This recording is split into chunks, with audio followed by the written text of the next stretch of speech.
你好，我的个性积极、外向、爱交朋友。你看我就知道，我就是一个在公司的开心果。我今天想要应征的工作是公司的会计工作。哇哦，这个人看起来这么外向，以后会计的工作他坐得住吗？大家好，今天我们来看的是个人特质如何回答。首先，请你先想，这一份工作是属于文静型的、动态型的，还是创意型的？这些都会决定你在介绍时个人特质。举例，如果你要应征的是一个设计师，当然你必须在个人特质描述你天马行空的想法，你是一个具有创造力的人，你是一个会立刻付诸行动的人。如果你要应征的工作是一个例行性、重复性的工作，当然个人特质你就要描述你是一个很稳重、做事很细心、负责的人。老实讲，这是不是你的个人特质，我也不知道。但你总不要天马行空的说，我希望应征的是一个外向的工作，例如导游，例如公关企划人员。结果你说我平时喜欢摄影，我喜欢在家画漫画，我喜欢看书阅读。我当然不是不好啊，但这明显的跟你要应征的职缺是不一样的。如果你毫无工作经验，工作特质你就一定要好好想想如何来描述。最好你还能够描述一个先前的经验，来加强你的个人特质。如果你已经有了工作经验，这个时候单纯的只叙述你的个人特质是不够的，你应该去描述过去的解决问题能力。在这里送给你一个叫 SARI 的一个解决方法。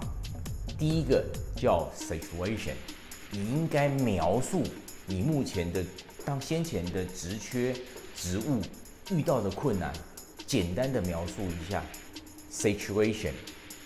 第二个叫 action， 你做了什么事，你付出了什么行动，导致这件事情有了改变，你做了什么样的决定，而这个决定是别人没想到，而你呢提出了这个方案，甚至你自己去完成。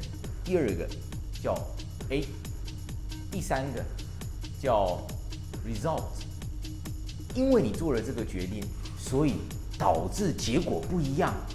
公司原本这件事是这样，你经过你的 action 行动之后，结果变得不同啊，当然必须是好的 interesting feature， 有趣的、加分的。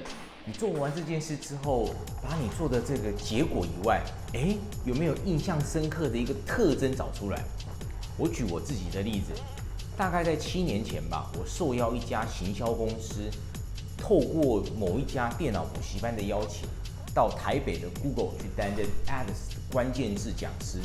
我印象非常深刻，当天不是只有我啊，我虽然有准备简报，但是到了现场发现，所有老师在做说明的时候，都是透过 Google 所提供那份范本在做说明。那份简报有100多页啊，我们每一个老师大概上台做介绍，大概也只有5到10分钟。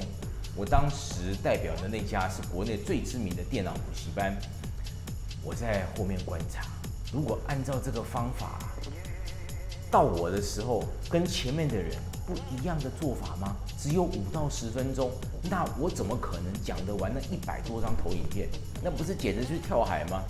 所以在上场前，我当机立断。我在开场的时候，我就说到：各位在座的评审，各位在座的嘉宾，我想我应该是在座最了解中小企业，因为我曾经在台湾经济部荣誉指导员担任过，所以我很了解中小企业的形态。全台湾有将近99%都是中小型的企业，你知道吗？当时我一这样讲，台下的目光通通抬起来看了。我把电脑关了，投影机关掉，让他们没有办法看到投影机。我站到了台前，我第一句话讲到，我是中小企业的专家。结果我替这一家知名的补习班、知名的行销公司争取了关键字讲师的资格，不是只为他们，也是为了我，这也是我人生当中的经验之一。再，请你来想想，你到底想要找什么类型的工作？这个类型是内向型的、外向型的、创意型的，例行型的工作，这个时候搭配你的工作特质，如果你已经有了相关工作经验，按照刚刚的 SARI 想出在介绍这个过程时你要如何让大家印象深刻。现在就请你来开始准备。